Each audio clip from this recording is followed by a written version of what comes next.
আসসালামু আলাইকুম, শুভ সকাল। বেগুন কেন আছেন? আশা করি তো বেগুন ভালো আছেন। আলহামদুলিল্লাহ আমি ভালো আছি।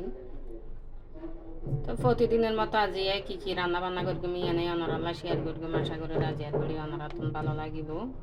ভালো লাগিলে লাইক কমেন্ট ফলো করি আর পেজের পাশে থাকিবেন। এই যে ইলিশ মাছ বের করে নিলাম, ইলিশ মাছ রান্না করলাম।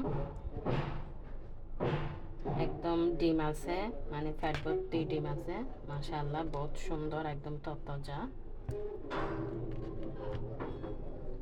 তরতাজা বলতে একটু ফ্রেশ আর কি।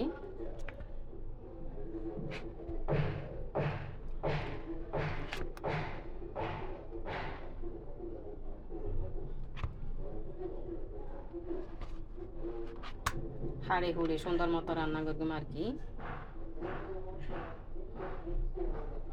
এরপরে রান্না করলাম এই যে মিক্স সবজি। মিক্স সবজির মধ্যে আছে হাঁহরল আছে, তারপর আলু দিই, একটু দেড়ল দিই,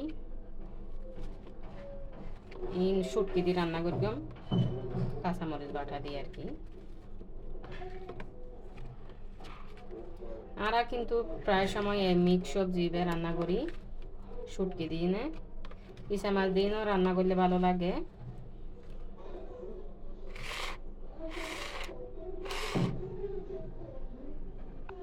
এই যে শুটকিও বাইর করে নিলাম পরিমাণ মতো। শুটকি দিয়ে নে সুন্দর মতো মিক্স সবজি রান্না করলাম। এরপরে একটু আদাঙ্গুনি, এই যে দানকুনি পাতা, এবারে তো আর আদাঙ্গুনি হয়, আদামানগুনি আর কি। এই দানকুনি পাতার ভর্তা করলাম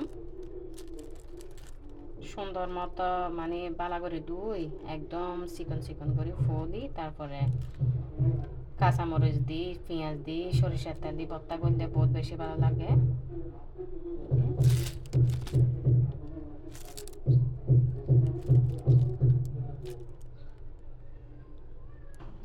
এরপর একটু ব্যাট বাইনোর ভর্তা করলাম, এই যে ব্যাগ কিছু হাড়ে হুড়ে দিলাম।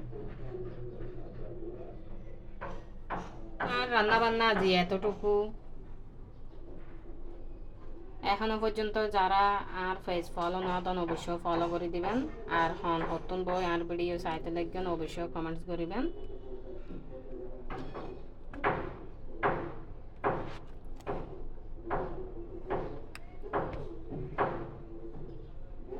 ডিম হইলে নাকি মাছ একটু নরম হয়, যাই হোক ইলিশ মাছ বলি হতা।